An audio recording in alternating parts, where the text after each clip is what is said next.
Okay, it's going to be a review of TNA No Surrender 2006 and 2007. So I thought this would be the best way to do it. 2006 is where Kurt Angle signed with TNA, where they had the announcement at the end of the show. And then 2007, definitely one of Angle's more memorable performances on a pay-per-view. He wrestles three title matches, all the major titles on the line.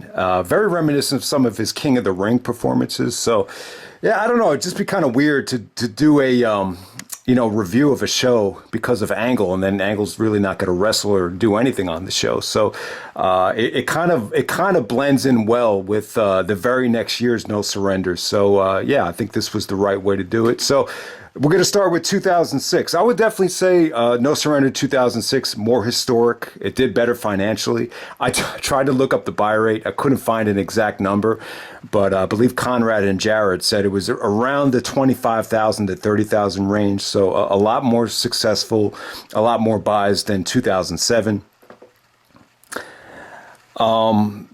I think more historic as well. I think this is definitely the more memorable show. It's not the better wrestling show, but it did have TNA's Match of the Year. The Ultimate X actually won Match of the Year from TNAWrestling.com.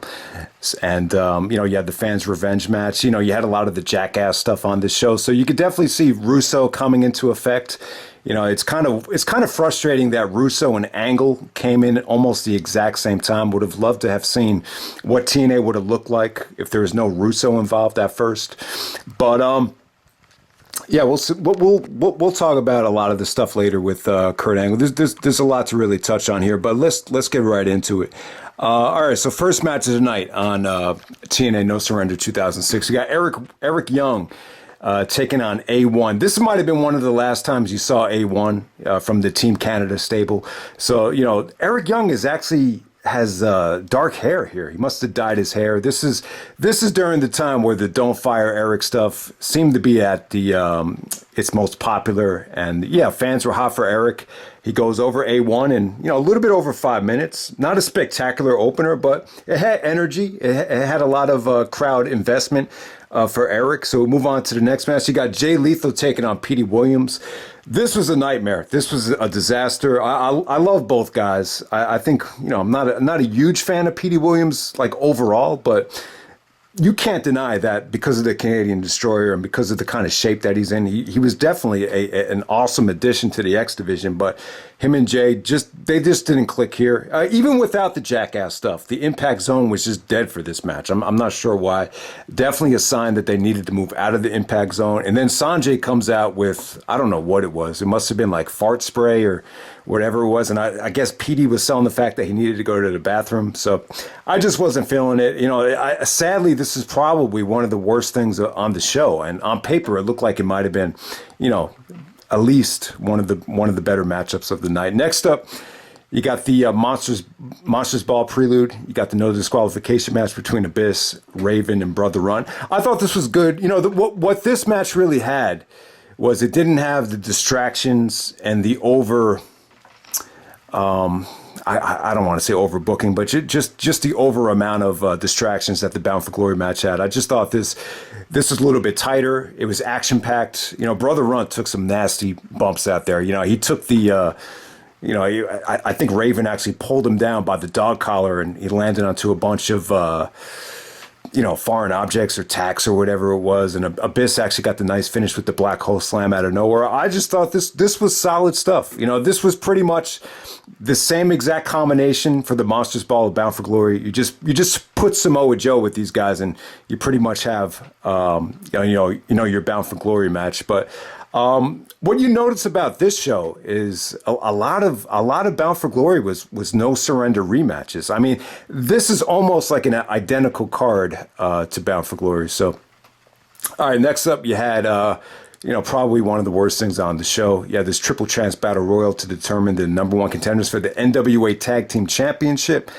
All right, this was a mess, man. I gotta say, this was definitely a mess. This worked out a lot better in 2007 when they did the gauntlet. This was a battle royal with all the tag teams just jammed in there. And for like the first 5 minutes, it was really tough to watch. All right, so I think Andy Douglas did this amazing spot where he was trying to go for a springboard. Someone just pushed him into a bunch of Planet fans, and he was selling a knee injury after that.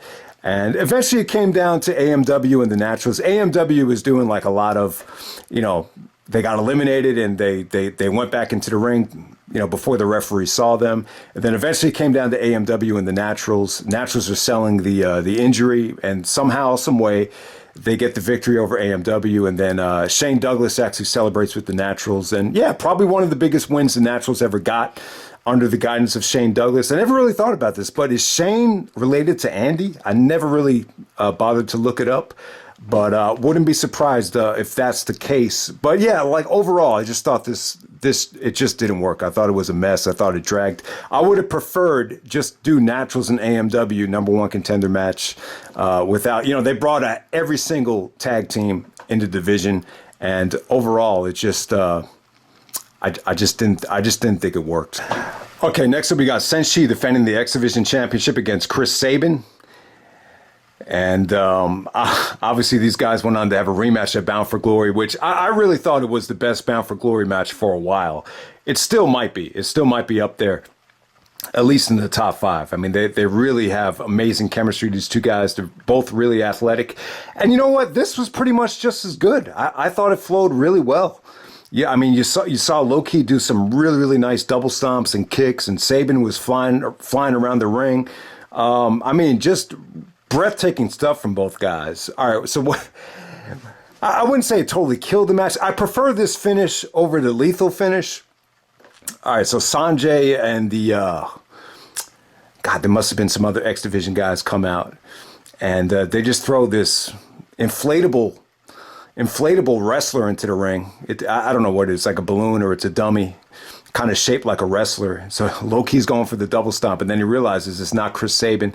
And then Sabin throws the dummy at Senshi. Eventually Senshi just, does a really beautiful double drop kick to both the dummy and Sabin and gets the pinfall there. Not an awful finish, but, when they threw the inflatable balloon into the ring, the fans just started chanting, "This is stupid." They were like, "This is stupid." So, yeah. I'll say this though, like I could just picture Russo and a lot of guys, Kevin Nash as well. The mentality was that they needed to develop more personality with the X Division guys. At the same time, it was good for Senshi. It was good for Low-Key. It was, he's perfect at playing that serious guy. He's like, there's no shenanigans for, almost similar to Lance Storm. I almost did my Lance Storm impersonation, but, Senshi was like, this is the X Division. There's no room for, comedy. If you want that, go somewhere else. And so it was, Sabin was calling him, Sabin was like, you take yourself too seriously. So it definitely did give them a story, but, I don't know, man. These jackass things, they didn't really help the matches out. If anything, it kind of killed the crowds, and the fans just reacted really negative to them. You could argue that it was worth a try, but I think when you get to Bound for Glory, they knew that they fucked up with this finish, and they didn't take any risks there. They just let Senshi and Sabin do their thing, and the result was a classic X Division title match at the biggest show of the year. Okay, next up we got Christian Cage taking on Rhino. All right, so this is Christian's first pay-per-view match as a heel in TNA. He actually screwed Sting at Hard Justice. So naturally, I think Christian should have kept feuding with Sting. I think the Rhino feud, it just kind of felt like, we know we don't want to do Christian and Sting at Bound for Glory, so let's just jam Rhino into the equation. But at the same time, I think it was good for, both guys. They have a natural history together. Rhino actually helped Edge and Christian win the belts at WrestleMania 17, the TLC 2, the historic match. Edge and Christian get the Rhino. So that's cool. And they showed some really good footage here. There's footage that, they had of them training when they were younger. There's stories where they had to drive with Edge over a frozen lake and they had to risk their lives. So there's a lot of good stuff that they showed here. So yeah, it had good intensity. I thought the match actually really delivered here. Once again, before Christian's matches at Bound for Glory in 2006 and 2007, he was able to go out there and really deliver on the no surrender matches. The 2007 was a DQ.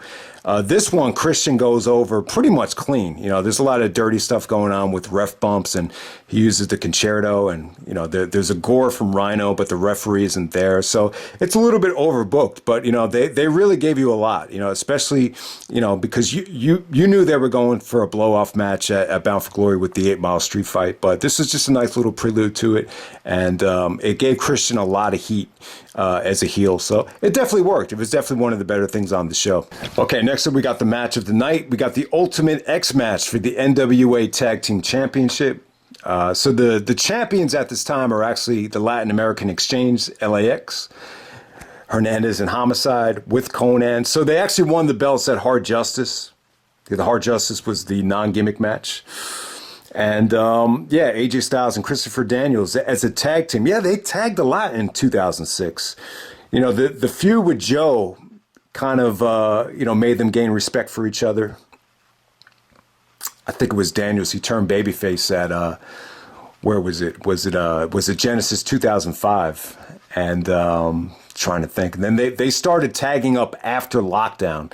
And, what you almost forget about AJ and Daniels is very similar. They both come out with hoodies. So their entrances were really cool together, how they both lifted up their hoodies at the same time. So they actually come out with Daniels' music, but when they win the match, they actually have AJ's music playing. So they never really had their own theme song as a tag team. So I thought that was pretty interesting. But yeah, this actually won Match of the Year from TNAWrestling.com. Jarrett said that I love the match.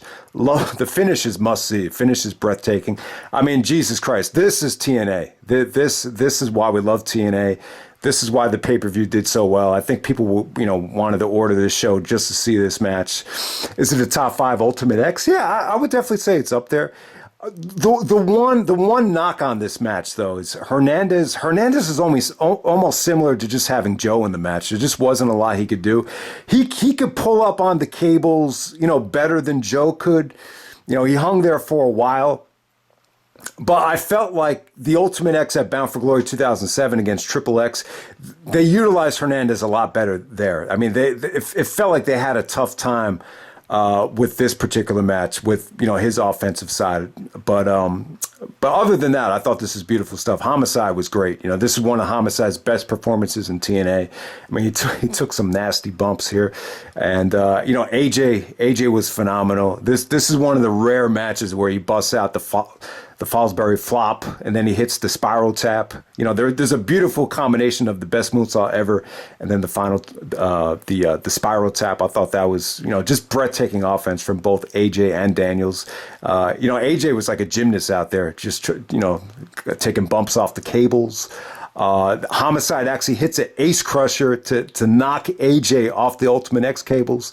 That's a must-see spot. I think Homicide did the exact same spot at Bound for Glory 2007. Man, just great stuff from both of these teams right here. But what really, there's just some mind-blowing things at the end of this match that just make it must see. So at the end, there's actually a table set up, and then AJ, he counters whatever LAX was trying to do through the table. AJ counters it to a Styles Clash off the ring apron onto the outside through the table. AJ actually did that Styles Clash to Jimmy Rave, I think off the top rope in the ring, but he never did it out of the ring. I don't think he ever busted the Styles Clash out of the ring to anybody, and he did it to Homicide here. And then Daniels is trying to get the belts. Hernandez is in the way, and then all of a sudden Konnan takes out a kendo stick, and he's trying to, just out of frustration, just trying to clobber Daniels with this. So Daniels actually, runs up to the top of the Ultimate X, the steel things holding up the Ultimate X. He actually goes all the way to the top. So Conan's trying to hit him with the kendo stick, so he can't come down. So what Daniels does, he just jumps off the structure onto the championship belt. You know, it was pretty risky, man. You know, if he misses the belt and drops, yeah, I mean, they would have had to go to an alternate finish. But I'll tell you what, man, you know, a lot of guys, you know, if Hernandez tried to do it, he probably wouldn't have been able to do it. But I would assume AJ, Daniels, you know, low-key, a lot of the X Division guys were athletic enough to do it. But, you know, guys like Daniels and Kaz, you know, they were really spectacular at doing stunts with the Ultimate X, and Daniels pulled it off. I don't think anybody is better at celebrating an Ultimate X victory than Christopher Daniels. It was so good they actually put it on the cover of Destination X when he won the X Division belt. But yeah, this is just another, you know, great match. Probably the best match of the trilogy between AJ and Daniels and LAX. You know, I didn't really care for the. I mean, the steel cage match was still good, but you know, 6 sides of steel with you know, 2 tag teams involved. It just didn't feel like there was a lot of space for them to really do their thing. This felt like they just had so much room and so much of a playground to really do their thing. And yeah, it was spectacular. So the results speak for themselves. This was voted match of the year from TNA's website. So I think at the time of the voting, you know, I don't think a lot of fans had the chance to see the Angle and Joe matches yet. I'm not even sure if Angle and Joe from Genesis was actually on the ballot. You know, those matches were a little bit late, so that might explain why this actually won. But yeah, it was great stuff, man. Definitely the match of the night, and you know, easily one of the best TNA matches of 2006, and you know, possibly a top 5 Ultimate X match. Okay, next up we get the Fans Revenge Lumberjack match. This is Samoa Joe taking on Jeff Jarrett. Jeff Jarrett is the NWA champion, but the championship is not on the line, so it's a non-title match. So Jarrett. Okay, so Jim Cornette was heavily involved in the storyline. Back at Slammiversary and the King of the Mountain, Jarrett secretly hired Earl Hebner to help him win that match, and he had to take a lie detector test, and I believe he failed the lie detector test, and you know, Cornette's punishment for Jarrett was that he was going to be in a Fans Revenge Lumberjack match. So this is kind of like a throwback to the Southern Territorial days, I believe the Memphis days. They used to do you know, Lumberjack matches like this. So on the outside, there was a bunch of you know, Planet fans, Spike TV executives. I believe some of them were actually local wrestlers from a local indie promotion. And Jarrett had on, you know, maybe like 5 or 6 layers of T-shirts. So every time he was on the outside, he got whipped. But yeah, I mean, I thought this was extremely okay. My biggest gripe with this is, if you made the decision to have Jarrett main event the biggest show of all time as the champion, you know, he shouldn't be losing the pay-per-view right before Bound for Glory. You know, that's just my opinion. But at the same time, you know, Samoa Joe's undefeated streak is on the line. You could sell that for the pay-per-view. At the same time, you can make Joe look really strong by going over Jarrett.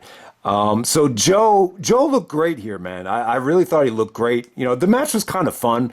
I just felt like you could have got a lot more out of this. And I think in retrospect, I would have preferred this at Bound for Glory. Have Joe beat Jarrett in the main event for the NWA Championship. I just prefer Joe in 2006 over the Joe from 2008. I just thought he had a lot more juice. I thought he was hotter. I think there probably was a way where you could book Joe and Angle, and see, that's the problem right there. They wanted to do Joe versus Angle, but they didn't want, you know, Angle to win the title right away. So it's definitely understandable. But yeah, I just like the idea of having Jarrett put over, you know, a homegrown talent. You know, I didn't like the fact that he put over Sting. You know, I think in retrospect, it's even harder to digest now because Sting had won the belt at Bound for Glory for the next 4 years. So if you're going to pick 1 year not to do the Sting title change, I think this would have been it. You know, have Jarrett take on Joe, and then you know, have Christian Cage take on Sting in a non-title match at Bound for Glory, and that would have been a great double main event. But you know, I think we've you know, I think the Bound for Glory 2006 going into Genesis is probably one of the most, you know, discussed rebooking events we've ever had in the history of pro wrestling. So I don't really need to speak on it again. But yeah, I thought Joe looked great here, though. You know, you know, Jarrett did get some offense in. He got a low blow. He you know, he sucked it up and was able to get the guitar. But and Joe did take a guitar shot. But you know, Jarrett teased doing the stroke off the top rope Joe actually hits him with the insecurity, and then brings him down for the muscle buster. So I love the ending. I just think the Lumberjack match and the fans with the straps, you could argue that it came off a little bit silly.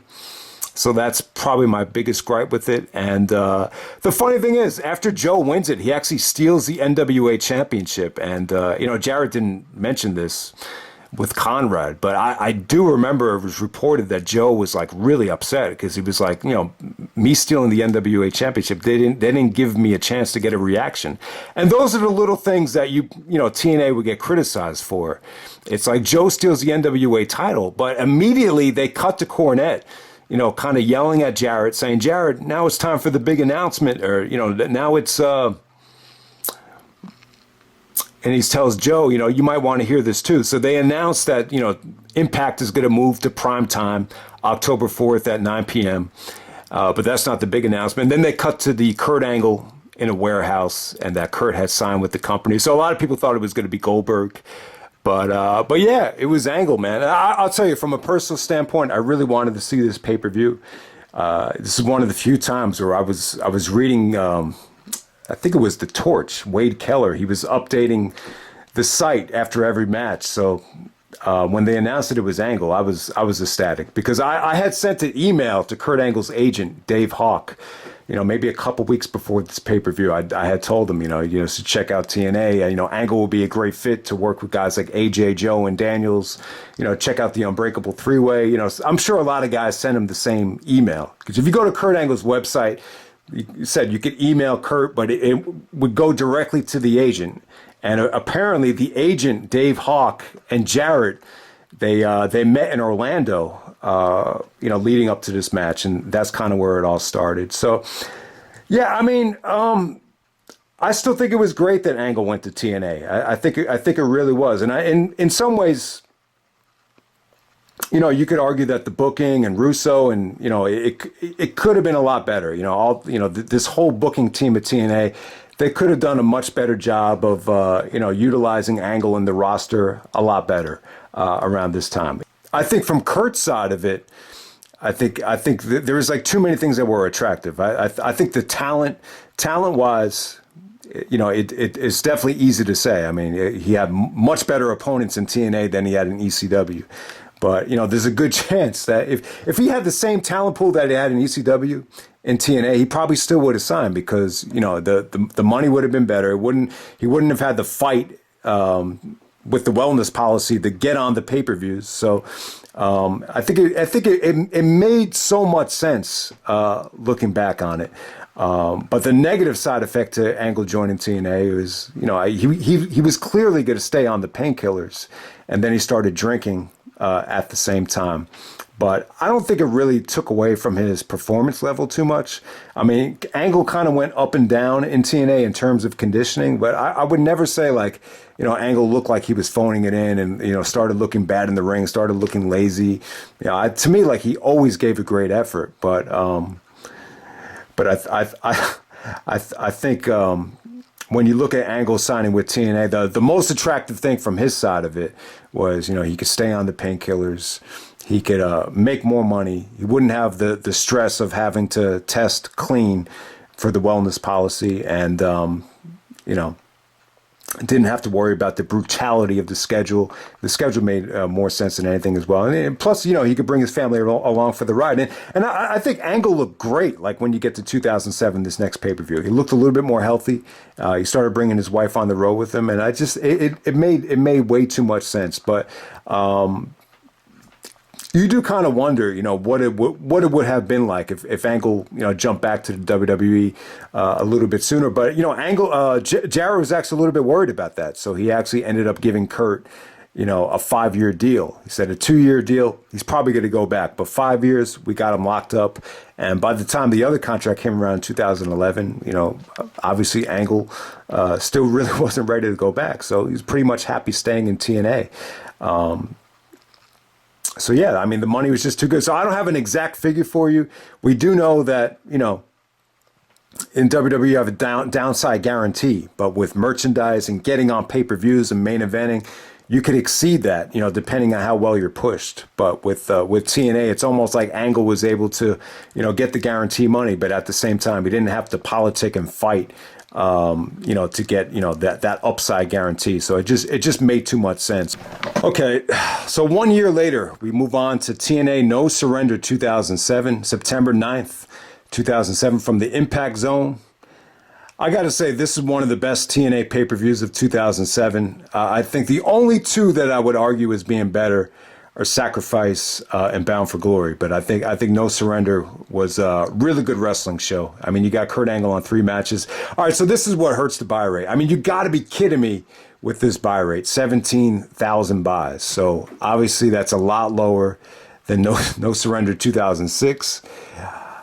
So how could we explain this buy rate? All right, the main event is Angle versus Abyss. There's really no story there. The story really is, how is Angle gonna defend all these championships? So he loses 2 championships in the middle of the show, and that's kind of where the story gets interesting. It's like, how is he gonna survive this pay-per-view without losing all the championships? Nash kind of gives him a prep talk before the main event. So that's a pretty good story, but you can't really use that to sell the pay-per-view because it happens within the context of the show. On top of that, I believe it's opening Sunday in the NFL season, so this is just a bad time to have a pay-per-view. I mean, I guess with No Surrender 2006, that might have been week 2 or week 3 of the season. So you don't have that wow excitement factor with the NFL yet. So, the NFL is going to hurt everything. But on top of that, I just think,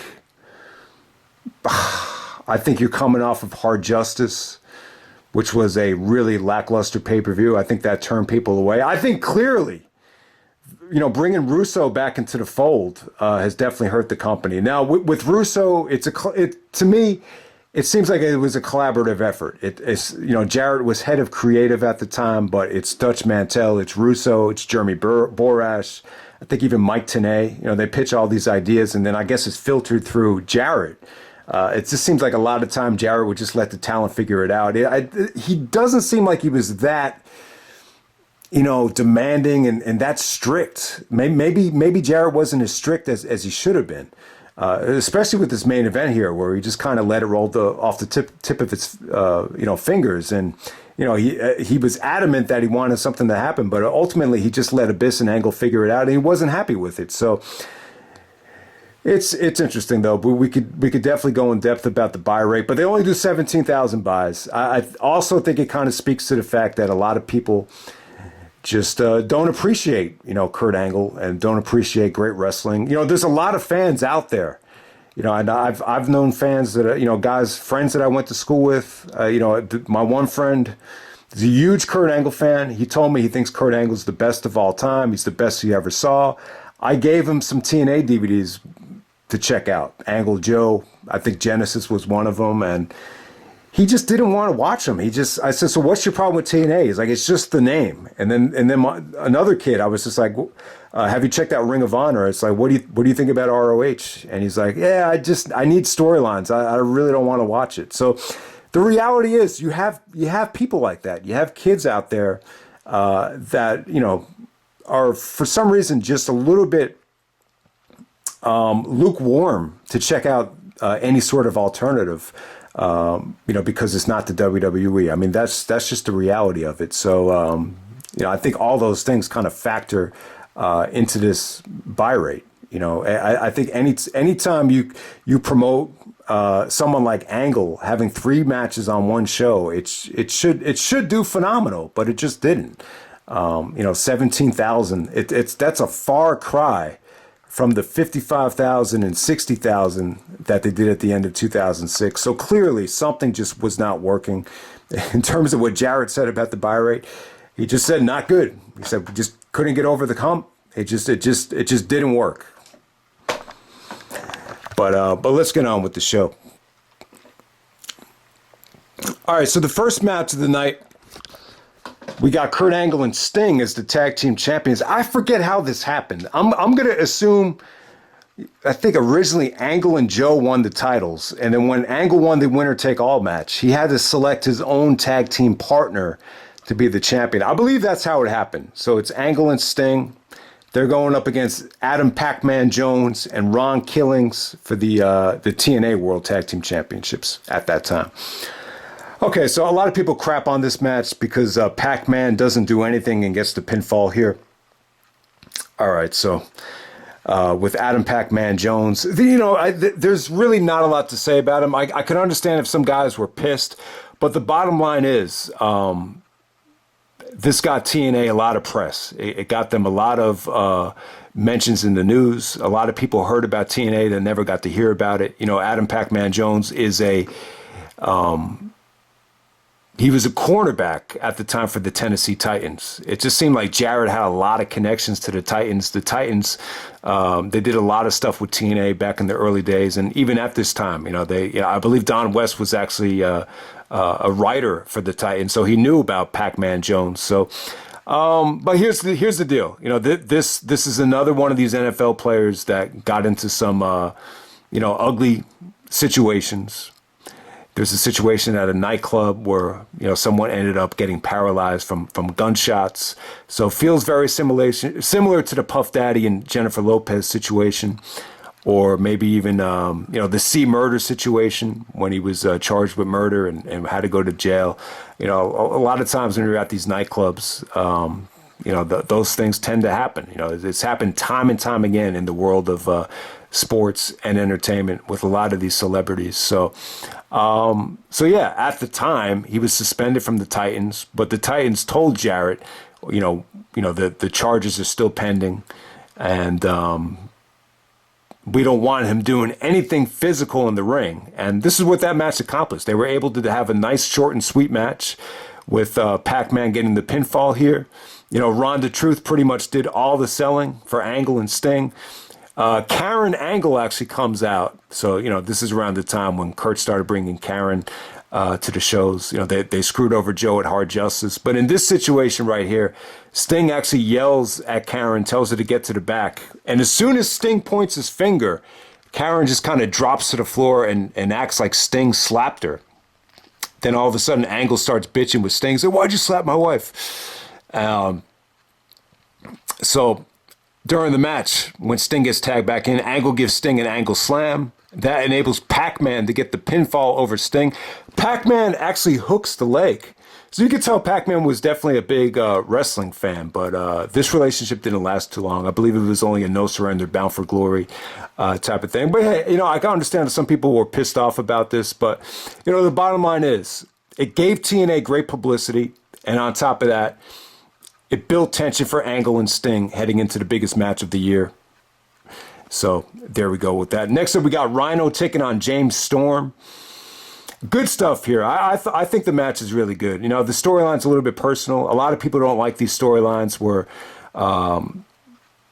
you're humiliating the guy for being an alcoholic, a drinker. James Storm accusing Rhino of being an alcoholic, and Rhino actually coming clean and admitting that he had problems.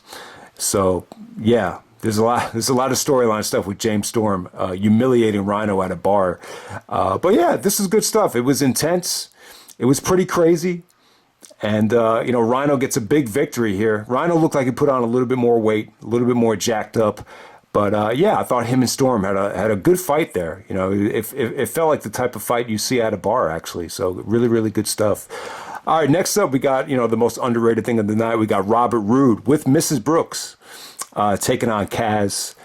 All right, yeah, I really think Tracy Brooks is really hot. So I don't really have a problem with the cutting to her. I'm not going to bitch like they cut too much to her, but I will agree. Some of the gripes that True Slayer pointed out, dead on the money here. There's a lot of, cutting to Miss Brooks at the wrong time during the action. So yeah, you could definitely see a lot of the negatives of the TNA production values, especially in this match right here.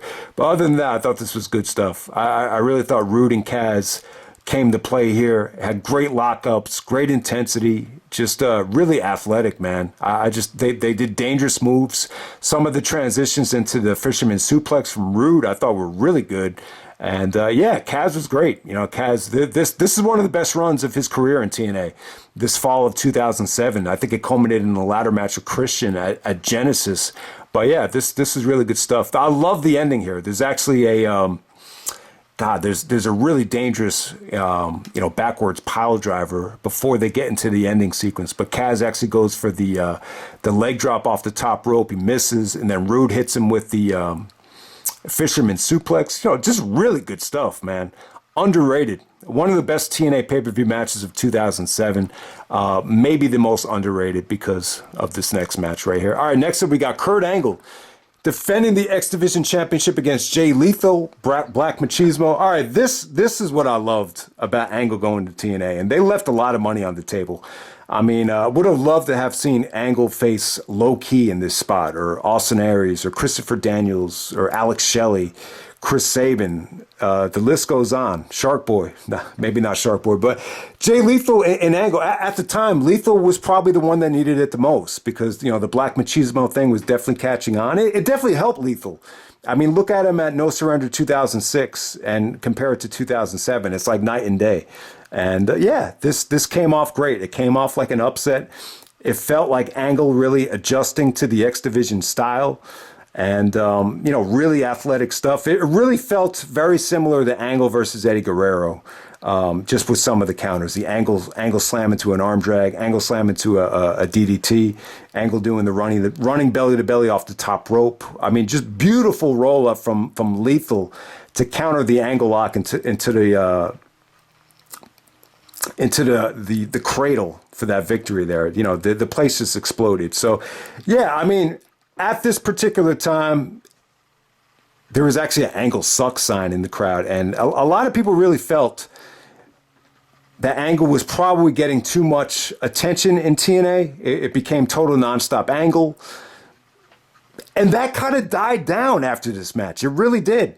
It really felt like, Angle was more of a team player. It really felt like he cared about putting guys over. And I'll probably get some heat for saying this, but one of the more underrated things about Angle is he's always been very giving to blacks and the African Americans. He was very supportive of Big E, for example, and he really wanted he really pushed for Booker T to do some stuff with UFC, and I think he even pushed for Booker T to join TNA. So he's always been very supportive of blacks in pro wrestling, getting their fair due. And I think putting over Jay Lethal in this situation, definitely proof of that. So good stuff. Definitely the most memorable thing of the night. I love the match. Would have loved to have seen Kurt in more X Division style matches like this, but this is one of the few times where we got it, and I thought it was great stuff. It was a little bit on the short side, but I thought they gave you a lot for the short amount of time that it lasted. Next up, we got Chris Harris taking on Black Reign. This is a rematch from the disaster from Hard Justice. The Hard Justice match, that might have been the worst TNA match of the year, and that was saying something because there's like 4 matches from '07 that were, total horseshit. And that was actually one of them.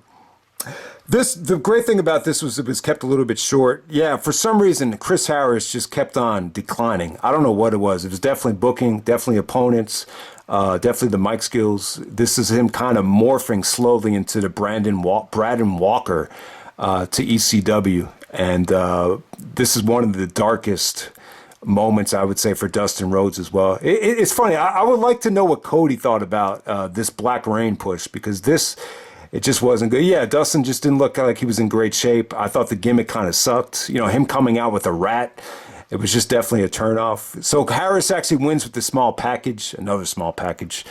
But Black Reign actually actually takes out the rat and has it walk all over Chris Harris's face. So a little bit disgusting, but yeah, I don't know, man. I just felt like this was one of the worst feuds of TNA in 2007.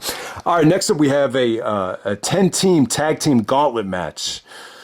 And the winners actually earn a tag team title shot against Pac-Man and Ron the Truth at Bound for Glory. All right, this was a lot better. Having it being a gauntlet, gave this guys a little bit more space, a little bit more of a platform to really, go out there and be athletes. I mean, goddamn, this started out with AJ and Daniels, and then Sabin comes in and Shelley comes in.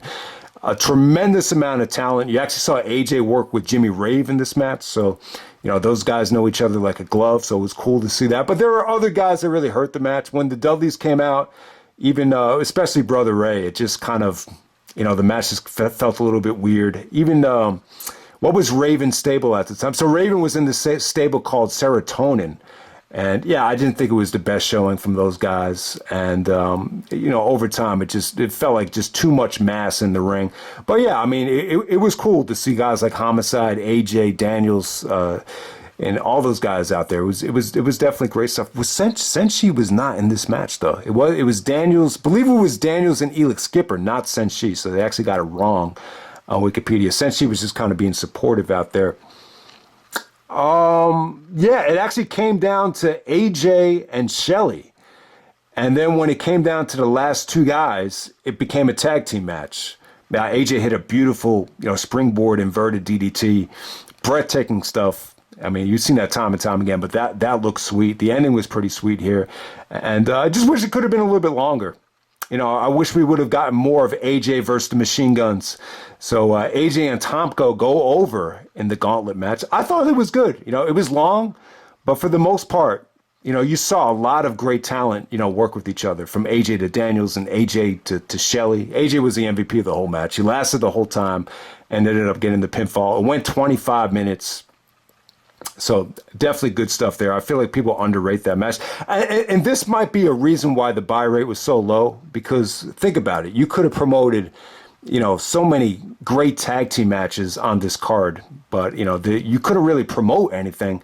When you promote a gauntlet match, it's just tougher to promote than having a more of a well-rounded card, if you know what I'm saying. All right, next up we got Christian Cage taking on Samoa Joe. Oh, man, awesome match right here. Really, really good stuff. So it ends in a DQ. Joe gets mad at the referee for trying to get him to break the hold, and Joe just starts attacking the refs. So it actually ends in a disqualification. But I'll tell you, it really made you want to see the Bound for Glory match. The Bound for Glory match has a much better finish, but you could just definitely see the chemistry here. I think Joe working with Christian, he's not an X Division guy, but he was perfect for Joe because he could kind of keep up with that X Division style. I thought Joe's offense looked breathtaking, especially when he was in the ring with a guy like Christian. So it just definitely worked, man. I mean, there's some beautiful counters here, from the Unprettier into the Chiquita Clutch, the Muscle Buster into the inverted DDT. The list goes on and on. Joe and Christian were a phenomenal dynamic.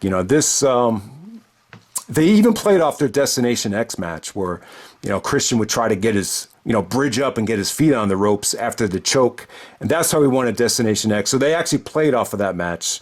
And but I would definitely say, though, Bound for Glory, you kind of got a mixing of both matches there, where you got, the great match and the great finish. But, once again, Christian delivered at No Surrender. It wasn't like this was a throwaway match and Bound for Glory was going to be the good match. Both matches were good. It's just, Bound for Glory just had more of a defined finish.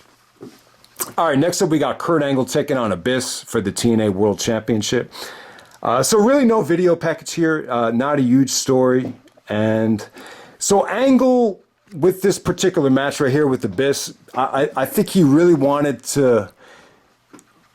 He kind of tried to blend a little bit of the Kane match with the Eddie Guerrero match, where he actually takes off the boot and you see Abyss's sock, and it's kind of like a long extended tap. Very identical to Kane tapping out from the ankle lock. I know a lot of people hated Kane tapping out to the ankle lock. One of the famous quotes at school was, I want the real Kane, not the Kane that taps out to the ankle lock. I want the monster Kane. So, yeah, and Jarrett wasn't a big fan of it either. Like he told Abyss, he said, I don't like that finish. I think you need to figure it out.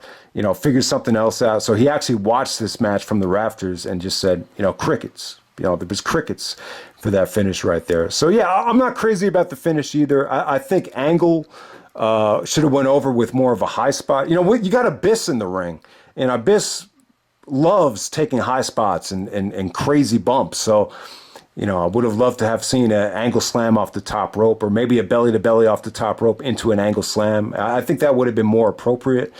The cage match that they had was really good as well. But so overall, I really liked this match though. I thought it was good. It was slow paced, But it featured Angle going back to his amateur days, where he's shooting for the double leg takedown, shooting on a bigger guy. Naturally, Angle is just great at that stuff. So I thought some of the transitions into the ankle lock were beautiful here. Angle was able to do a moonsault, for a little bit more impact. The moonsault that he hit in the cage, the cage match, I think it was a rematch to this the next week on Impact, but the I don't think Angle's ever hit the moonsault like that, where he actually runs up the top rope and then moonsaults right away to Abyss. That was really cool. This one was just a regular moonsault. So yeah, Angle and Abyss I think they had a much better match at Turning Point 08, where it was a little bit more high flying, a little bit more violent. But I'll tell you what, man, like Angle gave Abyss a really good match, and they didn't really have to use weapons. So this is proof that Abyss could have the good match without, going into overkill mode. It's just, I think what really hurt the match is you get to see Abyss's sock, and it kind of humanizes him. It kind of takes away that monster dynamic. But I think Angle really worked well, with some of the counters out of Abyss's moveset, and it was pretty good. It was good stuff. The story was, can Angle survive another match without losing another belt? Nash is actually giving him a prep talk. He's telling him you need to get focused. And some really good segments between Angle and Nash on this show. And yeah, I thought it was another great performance from Kurt Angle, man. A solid pay-per-view. I mean, really, even some of the non-Angle stuff was really good here. So very underrated show. Awful buy rate. We listed about 5 examples as to why the buy rate was so low. So it is what it is in terms of that. But yeah, I would definitely say this is one of the more memorable Kurt Angle shows in TNA history, and one of the few times in 2007 where I think TNA really got it right. So definitely check it out. The only gripe about this main event, and in the steel cage is even worse. You get to see James Mitchell's son, Judas Macias, come underneath the ring and attack Abyss. All right, the one at No Surrender, it actually happens after the match is over. So you do get the clean finish. You get the clean finish of Abyss tapping out, which, at least you get a clean finish. Jarrett was complaining that there were crickets, but, after Angle goes to the back, you see it's almost like a Ghostbusters-inspired ending with some hand just coming underneath the ring and, choking Abyss. And then in the steel cage, Abyss actually has the ankle lock on Angle, and then you finally get to see Judas Macias come underneath the ring in the steel cage match on Impact. So, I just think the Judas Macias Abyss thing, there was even people bitching about why is Judas Macias feuding with Sting heading into Bound for Glory. I think at this particular time, and it definitely felt like it was Russo inspired. It's just not exactly why people want to watch the alternative. I think this is stuff that has been recycled and done with Undertaker, Foley, Kane in the WWE for years and years. That it's just going to be a turnoff, and I think that right there would explain why a lot of people just didn't want to watch a TNA pay-per-view anymore at that time. There were people like Truth Slayer that were saying free Samoa Joe, what the fuck is TNA doing? I think, right after New Year's in 2008, Truth Slayer did a pay-per-view buy rate video about how embarrassingly low these buy rates were. And yeah, this is one of the ones that stood out. I think Victory Road was 15,000 and No Surrender being at 17,000. So clearly, I think, yeah, I mean, bringing in guys like Angle and Sting, there really wasn't that one guy that TNA brought in that really, shifted the balance in terms of buy rates. But I think another underrated reason in 2007, and personally for me, I remember watching this on Daily Motion the very next day after the pay-per-view in like crystal clear quality. I don't know, like a lot. I guess it was easier to upload on Daily Motion because it was more of an underground thing. But I just remember it was broken up into like 13 parts. And I remember just watching. I was able to watch the pay-per-view without interruptions. And I thought the quality was actually pretty good for 2007. So maybe the quality thing is another issue as well. Maybe people just, figured out ways to illegally stream and watch these pay-per-views without having to pay for it as well. So I think that's another reason in why No Surrender did so poorly. But that's pretty much it, guys. That's TNA, No Surrender, 06 and 07, and I'm out. All right.